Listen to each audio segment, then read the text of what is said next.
maipaliwanag di mapalagay. Ang buhay ko ay parang nalagay sa tulay. Bakit sa dinami-rami ng lalaki ako pa kaya miss? Please, maghanap ka ng iba, wag ako. Dahil di ikaw ang tipong gusto ko. Wala akong panahon sa mga chick na gaya mo. Papampam, pabebe, inglasera o tisay. Magulo ang buhay ko, kaya wag kang suwabay. Di ikaw yung klase ng babaeng gusto ko. Wala sa'yo ang katangian, tantanan ako. Nakakaasar, nakakairita. Kahit sang lupalo, bakit ba nakasunod ka? Ano bang kahit gawin? Bakit di mo mapansin? Ito ang puso kong sa'yo'y nahuhumaling. Alam mo ikaw ang type ko, kana ko ba'y di gusto? Dahil ikaw na nga ang tanging negro ng buhay ko. Bakit ba di mo gusto? Bakit? Baka mo di ko gusto? Bakit? Bakit di mo gusto? Bakit ba di mo gusto? Ako ba ang negro ng buhay mo?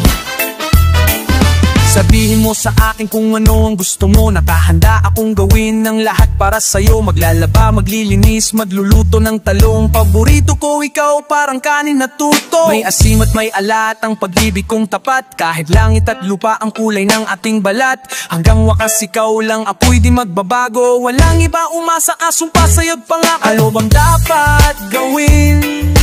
Bakit di mo mapansin? Ito ang puso kong sa'yo'y nahuhumaling. Alam mo ikaw ang type ko, ganda ko pa'y di gusto. Dahil ikaw na nga ang tanging negro ng buhay ko. Bakit ba di mo gusto? Bakit? Bakit ba di ko gusto? Bakit? Bakit ba di mo gusto? Bakit di mo gusto? Ako ba ang negro ng buhay mo? Noon pa talaga ay minahal na kita. Di ko lang magawa, may mahal kang iba. Ako'y pinaglaruan, iniwan na parang basahan. Di mo lang alam kung paano mo ko sinaktan. Wala nang dahilan para ikaw ay balikan.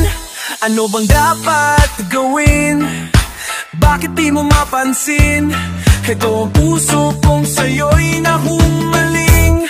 Oh, alam mo ikaw ang type ko, ganda ko ba'y di gusto?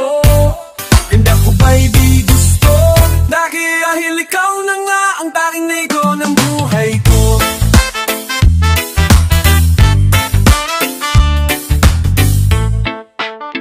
Danggup na ito, bakit ba di mo gusto? Bakit? Bakit ba di ko gusto? Bakit? Bakit ba di mo gusto? Bakit ba di mo gusto? Ako ba ang negro ng buhay mo?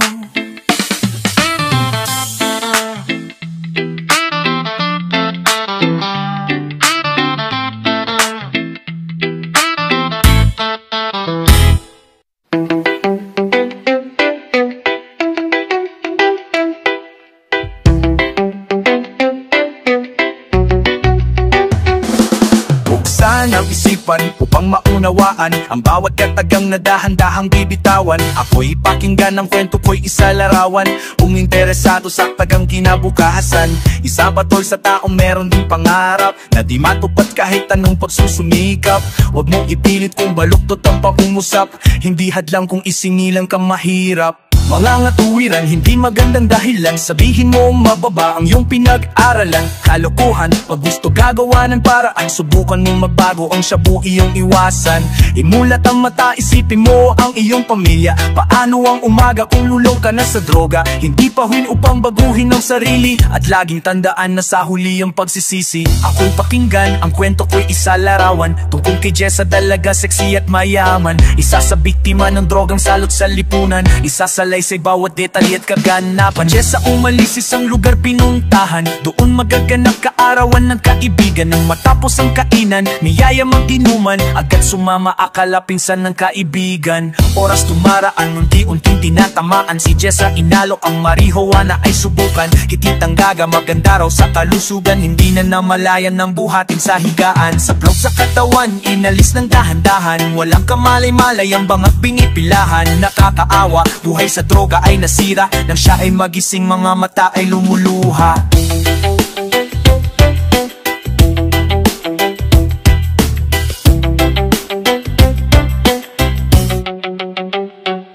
naman ang kwento tungkol kay Isabelo. Magandang buhay, isang iglap biglang nagbago. Magulang nagsumikap maibigay ang gustong puso, ngunit nang matapos bigtayin na tulak ng bato. Linggo ang nagdaan sa TV ko na balitaan, natakbo ang patay, putol-putol lang ang katawan. Pangarap ng magulang sa anak biglang naglaho, parang gusali tinayo biglang gumuho. Masistemang ganto, paano ba malulunasan? Ano ang gagawin mo pang hindi mapamarisan? Mga bagong kabataan na nakatikim ng droga, sa panahon na laganap ang shabu at marijuana. Tukso ay iiwasan, demonyong kaibigan, huwag padadala isipin ng kinabukasan. Waling kahapon na ginawa ay kalimutan, ang bawat habang maraming beses pag-isipan. Papatungo na lang, yo! Papatungo na lang.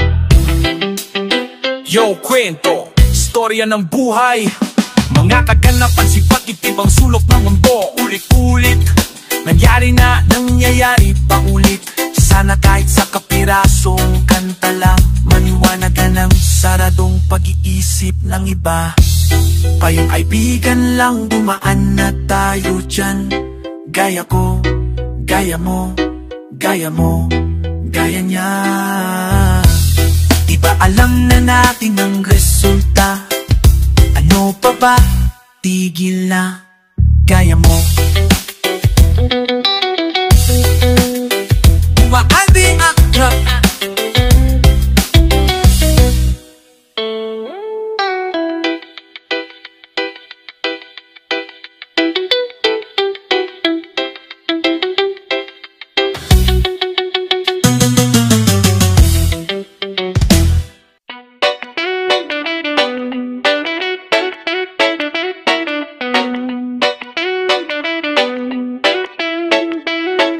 sa bawat pagabang ko na mapaa, sa bawat ngiti at mga luha sa mata, sa bawat tayo ng balahibo ko'y dama kung bakit madiin ang pagkasulat ng kanta. Binuo ang kanta kung hindi ganong kadali, pira-piraso nung piling salita ang tinahi, na may pagmamahal kung iniwasan ng mali, nang sa aking pagbalik ay malakas na muli. Aalala mo ba noong bago magkahiwalay, nakangiti pero banaag ang bigat ng lumbay. Ang kalooban ko'y para bang gustong bumigay, pero tungkulin kong tapusin ang ganti ng patay. Halos magdilim sa pagod ang aking paningin, kahit sabik sa yakap ng anak handang tiisin. Ako'y nagpatay, mali siya sa mali nilang sagot. Sumasaya ang buhay ko kapag malungkot, nanginginig ang laman kung sinusok ang mga bala bilang sa mga daliri. Kung sinong dapat mauna, di mapigilan ang pagdami ng lumutang na bangkay. Anong hiwagang nakabalat sa ganti ng patay, nanginginig ang laman kung sinusok ang mga bala bilang sa mga daliri. Kung sinong dapat mauna, di mapigilan ang pagdami ng lumutang na bangkay. Anong hiwagang nakabalat sa ganti ng patay.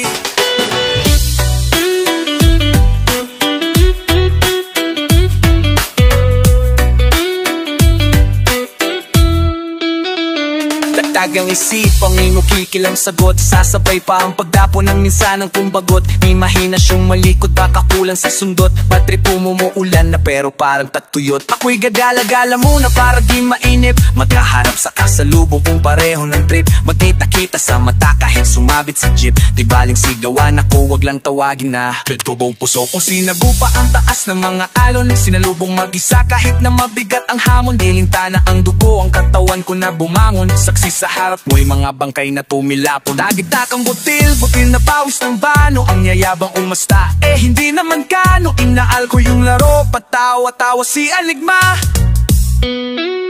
Nanginginig ang laman kung sinuksok ang mga bala bilang sa mga daliri. Kung sinong dapat mauna, di mapigilan ang pagdami ng lumutang na bangkay. Anong hiwagan na kabalot sa ganti ng patay. Nanginginig ang laman kung sinuksok ang mga bala bilang sa mga daliri. Kung sinong dapat mauna, di mapigilan ang pagdami ng lumutang na bangkay. Anong hiwagan na kabalot sa ganti ng patay. Istorya ng pagkaalsang nakatadang isulong, at ni minsan sa hinirang di sumagi ang pagburong. Mga bulong sa tenga kong nagpatayo ng balahibo, pila-pila ang espiritong gagamit ng laman ko. Tinanggap ko sa luwag na magsarado ang talukap, nakatitik habang panulat maring kong hawak-hawak. Nag-iyakan ng anghel sa pagnanasa kong bumawi, ganti ng patay utos ng espiritong naghari. Tinik ng rosas dugong hindi mapigil ang buhawi, nais maisang biglaan ng kagat-kagat na labi. Nag-unggulan ng langit sa tagal ng pagkatali. Umalingaw ang sigaw ng tumayong muli ang hari. Ang espiritu'y hindi lang sa lakas na pagkabawi. Mahigpit man nakagapos ang kamay pero nahawi. Bawat bahagi ng salansa ng pagkagahati. Kung sino tunay at hindi ikaw na ang pubili.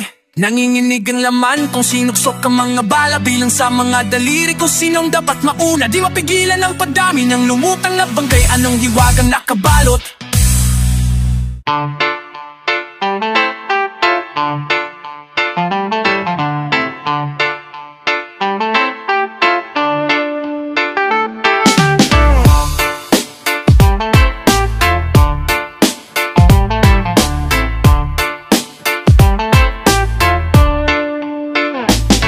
Nagsisisihan lahat ng aking kasalanan. Kung di mararanasan, di pa mauunawaan. Ngayong natakbuhan ko ang sagot sa katanungan. Mula ng bata pa laman na ng aking isipan. Ang bawat tayo sa tuwing ako'y pagsasabihan. Hindi pinapansin kahit alam na kabutihan. Nagsakripisyo, ginawa lahat ng paraan upang mabigyan lang ng magandang kinabukasan. Halos kumapang sa hirap na nararanasan. Hirap na kahit minsan di man lang nasuklian. Siyang naban mo iningatan sa iyong sinapupunan na maailuwal kahit lamog di marapuan. Sagana sa lahat damit, magandang laruan. Ngunit nang lumaki kung sumagot harap-harapan. At sumapit na nga ang puntong pagbibinata na tila hudyat sa paggawa ng masama. Nagumpisa ang lahat ng sinubukang makasyota. Sinanay kong utusan din na ipa ang alila. Ganyan pag-uugali, sino bang matutuwa? Ang sarap ng buhay mo, ang nanay mo nakakaawa. Itim ang buti ng taong di alam gumalang magawa. Ang gusto itataboy pati mapulang kapatawad. Babaan sang katerbang pagkukulang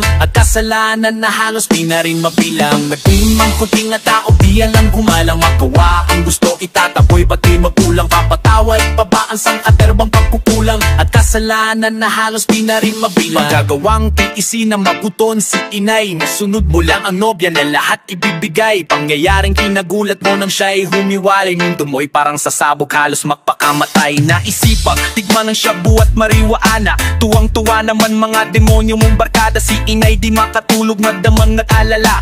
Uuwi ka ng umaga, hihingi ka lang ng pera. Pag di ka nabigyan sa galik, halos magwala ka. At sasabihin pa sa'yo ina na walang kwenta. Ang matindi patol, talagang walang konsensya. Halos harap-harapan kung murahin ng ina. Nang ikaw ay lumayo, ang iyong ina ay yumuko. Yakap ang larawan, magluha ay tumutulong. Ngunit may bagay na lingip sa iyong kaisipan. Ang iyong ina pala may tinatagong taramdaman. Nang minsan pa uwi si nanay, nasa higaan. Nangyari ang bagay di mo lubos inaasahan. Mata ni nanay pumikit ng dahan-dahan. Sabay habol holak ipinatong sa kandungan. Di mapagimanda kung inalambuan ang makumpa. Gusto idababay takulo ulang mababahan. Papabasay bata ng magpupulang. Kasalanan daawas pinalanog bingang. Di makambinang ako irin ang pumara. Nakabawis kumitatamole kung mamura sa pabawa. Baawas sa pagkama at pubura. Kasalanan daawas pinalanog bingang. Tuwing ako'y nag-iisa, lagi ko siyang naalala. Tagbo ng buhay, tila nawala na ng paasa. Parang di ko kaya ang mabuhay mag-isa. Hinahanap-hanap ko pa rin kalinga at ina. Pero ngayong ika'y wala na, paano na ako inay? Sa bawat suliraning sino ang makakaramay? Sa akin yung buhay, sino pa ang gagabay? At kailan muling madarama ang yakap mo inay? Sa bawat oras, sinanay ang laman na aking isip. Pagsapit ng gabi siya ang laman ng panaginip. Patawarin ang inay sa aking pagkukulang. Ang aking kasalanan, paano ba pagdurusahan? Ang bigat sa dibdib, paano ba mababawasan? Hindi na kaya ng nahihirapang kalooban. Lagi na lang akong binabalot ng kalungkutan. I love you nanay, hindi kita malilimutan.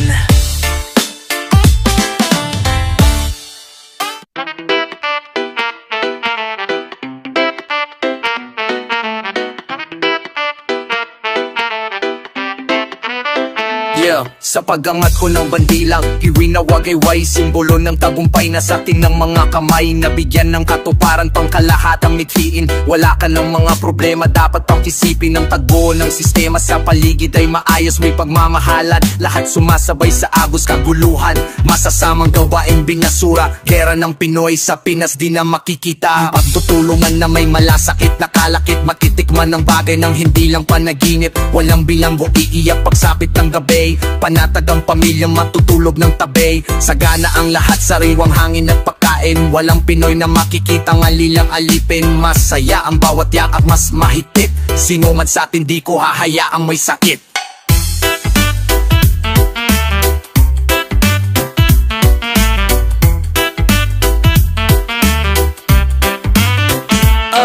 tagumpay. Kay tagal na panaw hinintay, di birong sakripisyo bago napasa kamay. Halos ibuhos ko lahat na saking ibigay, makamit lang kahit sariling buhay ko iaalay. Dugo, pawis at ang pambihirang karunungan, sigaw ng mga taong nagbigay lakas sa laban. At ang ilang paratang ng mga maling unawa, mula sa umpisa walang lubos na nagtiwala. Dahil isang puka walang natapos, sa pagsusulat ko na ng lahat ay ibibuhos. At ang hindi inaasahang biglang pagbabago, pagpagkalang pagninagma ay bumuhos ang respeto. Kabi-kabila ang mga taong sumasaludo, toko naramdaman sarap kung paano irespeto. Kaya't sa inyo po'y buong puso kong iaalay, tunay na tagumpay ay ang pagmamahal yung tunay.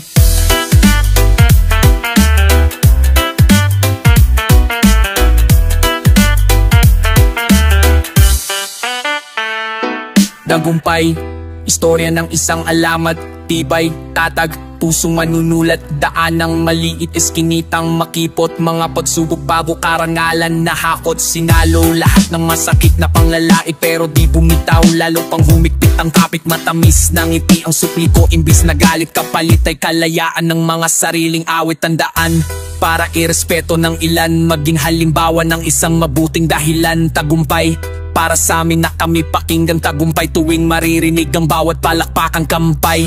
Para sa matatag na samahan, kahit na anong mangyari di mag-iiwanan. At sa iyong mga kamay nakatagdang ibigay ang buong pagmamahal, respeto at tagumpay.